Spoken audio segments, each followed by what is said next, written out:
Dans la chronique Armes et Tirs du numéro de mai 2013 du magazine Sentier Chasse-Pêche, un lecteur me posait la question sur les possibilités de raccourcir une crosse de carabine trop longue. Alors j'ai apporté réponse à cette question-là, mais j'aimerais ici apporter quelques éléments d'information supplémentaires. La mesure de longueur de tirée qu'on appelle, soit la longueur de crosse d'une carabine, s'effectue à partir du devant de la détente jusqu'au milieu arrière du coussin de couche. Ici, on a 13 pouces et demi.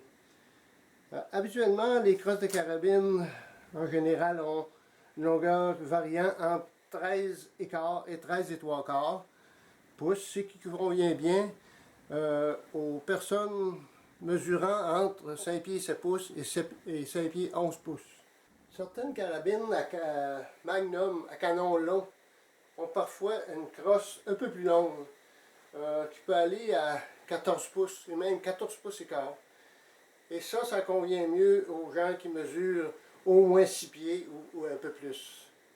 Dans les catalogues des fabricants, on retrouve habituellement cette donnée de longueur de tirée, longueur de crosse. La colonne est désignée par les lettres LOP pour Length of Pull. Et c'est une donnée qui vaut la peine de vérifier avant de procéder à l'achat d'une carabine. Un petit truc pour juger si la longueur de crosse nous convient. C'est pas précis, mais au moins ça peut donner une bonne idée.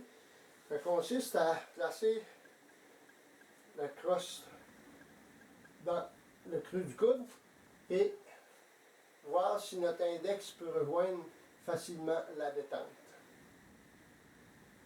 Si cet essai-là nous dit que la crosse est trop longue, on pourrait passer à la deuxième étape de vérification.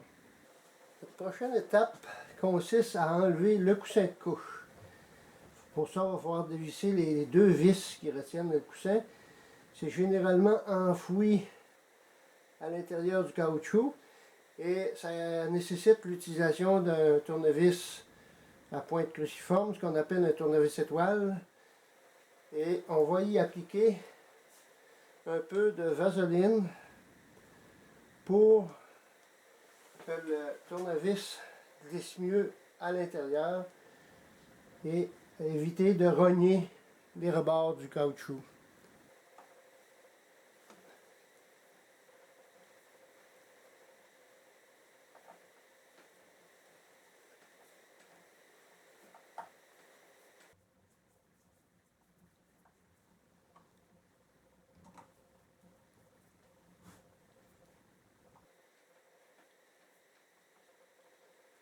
On voit qu'on y va un petit peu en passant d'une vis à l'autre.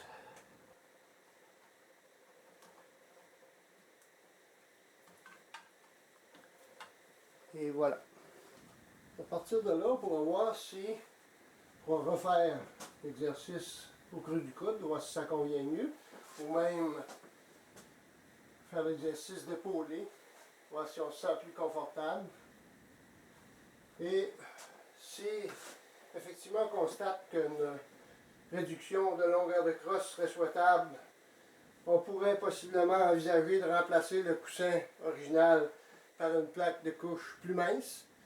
Évidemment, ça risquerait de faire ressentir le recul plus sec. Et l'autre solution, il ne reste plus qu'une seule, serait de couper la crosse. Avant d'envisager cette mesure extrême, on va avoir à vérifier certaines choses. Bon, sur une crosse de bois, c'est solide, il n'y a pas trop de problème. On pourrait vérifier par exemple si le tenon d'attache de la bretelle, si en coupant on n'arrivera pas trop près, puis on va être obligé de repercer, remplir le trou et tout ça, refaire une finition. Ou encore, c'est une crosse synthétique. On s'aperçoit que c'est vide complètement, sauf deux parties solides pour l'emprise des vis du coussin. Alors en coupant, il faut vérifier s'il va rester assez de portions solides pour pouvoir reprendre les vis à leur bonne force. Il faut aussi penser qu'une fois que la crosse va être coupée, le coussin de couche va être devenu trop grand et il va falloir reformer ce coussin de couche-là par meulage et sablage pour le reformer exactement dans la continuité des nouvelles lignes de la crosse. Ça aussi, c'est un travail exigeant.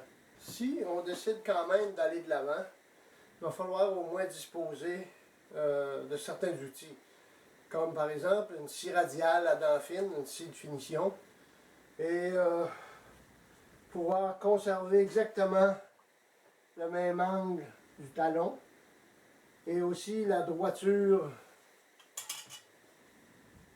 perpendiculaire dans l'axe de la crosse.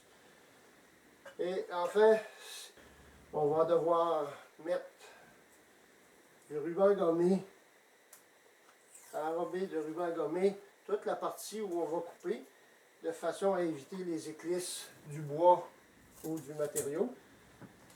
Enfin, c'est un travail très exigeant. Je dirais qu'à moins de disposer de bons outils et d'être très habile avec ces outils-là, que c'est un travail minutieux et précis qu'il vaut mieux confier à un armurier.